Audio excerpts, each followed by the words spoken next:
Guten Tag, Dach, bonjour, buenos dias, bon dia comunidade, ciao. Hi, it's Aaron, and I'm here to tell you about my thoughts on Duolingo for 2020. This is my review. I've been with the app and been working on their website on and off for 7 years. And this year I got a review of 2020, and that made me want to share some information with you. They say that I was at the top 1% of Duolingo for this year with 21,000 plus XP.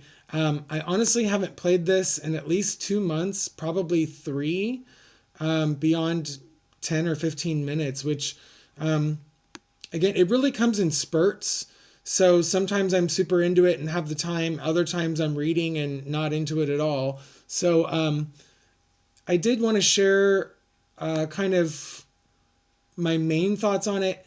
The app you can pay for. I've not done that. I would recommend any free language learning tools you can get, like just talking to people and reading Wikipedia, watching stuff on YouTube.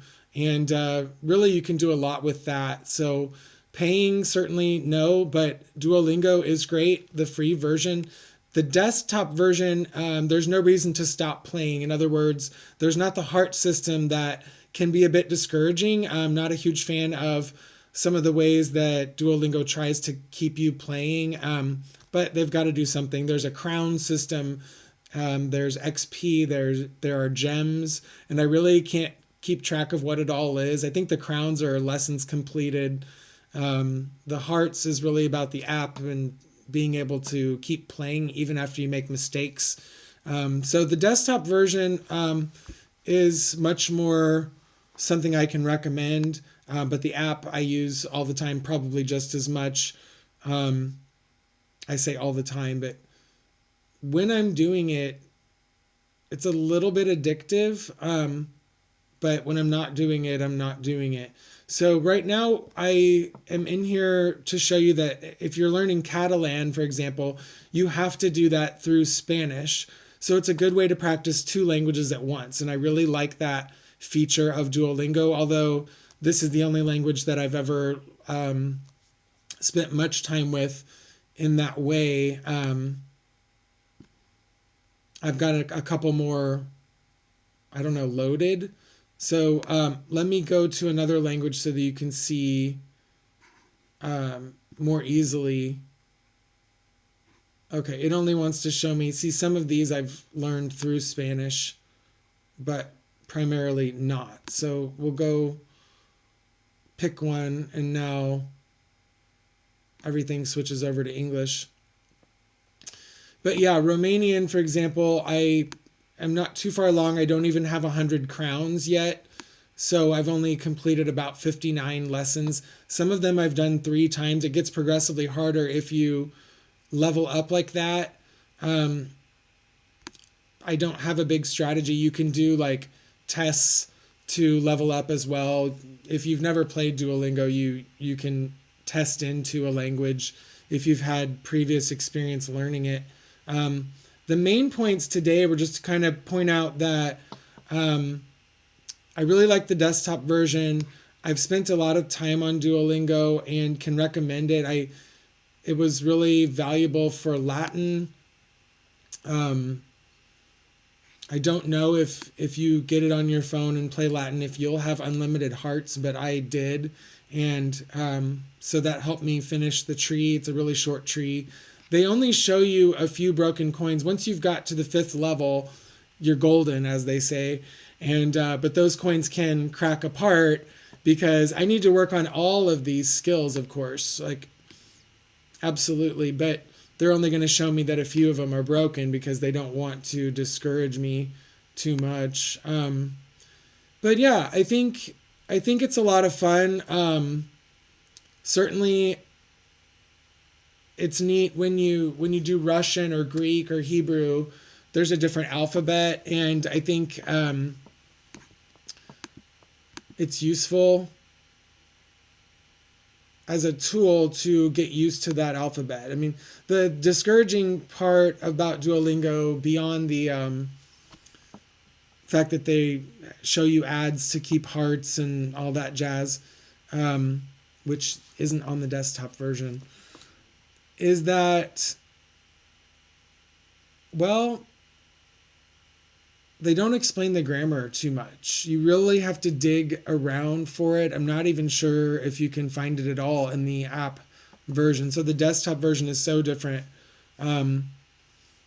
But I think like even now to find the grammar, okay, tips. But see, I never read this. So I guess I tend to play without having read the tips. And there are some good explanations in there. Many features. Okay, let's see. In terms of 2020, one nice thing. I don't like the news feature that they added to the phone app or the app on my phone. But in here, they've got words. You can look at exactly which words you need to work on. In any given language. So let's see.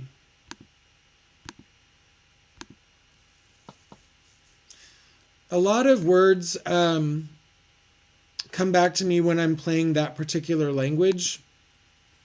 Here they made a claim that I spent 4 hours learning one day in February, and that I learned 7,872 words in 6,315 minutes. So basically a word and a quarter a minute.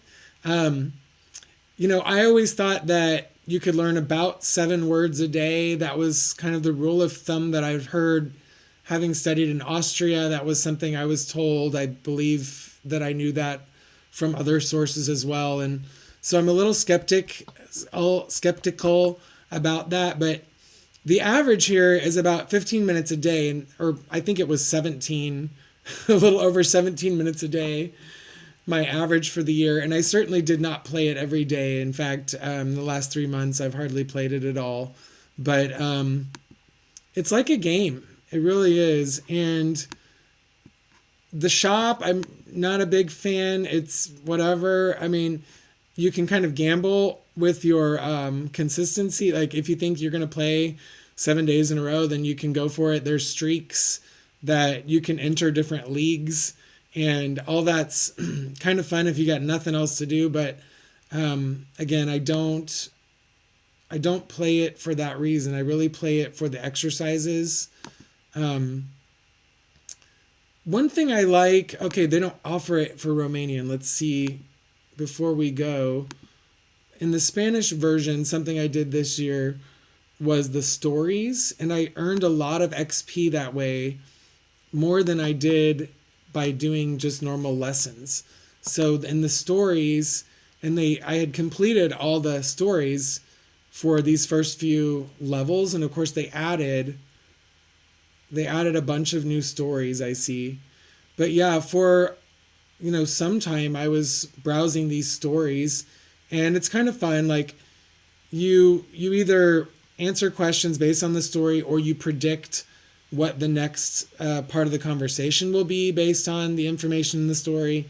And that is somewhat realistic. I mean, there are some tests I've taken about, how to use language, how you use your language. And part of it is coming up with conclusions. It's not just parroting back what you've heard.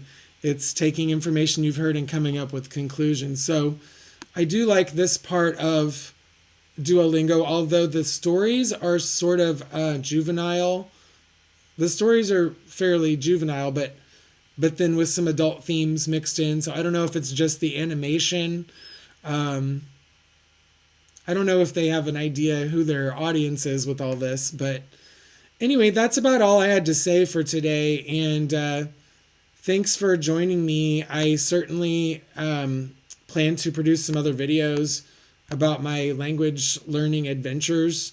And anyway, most of that's about grammar and stuff, but I do want to post about some dictionaries and some other strategies that I use. This Duolingo thing popped up, and so thought we'd just start with that. But yeah, have a wonderful day. Thanks again.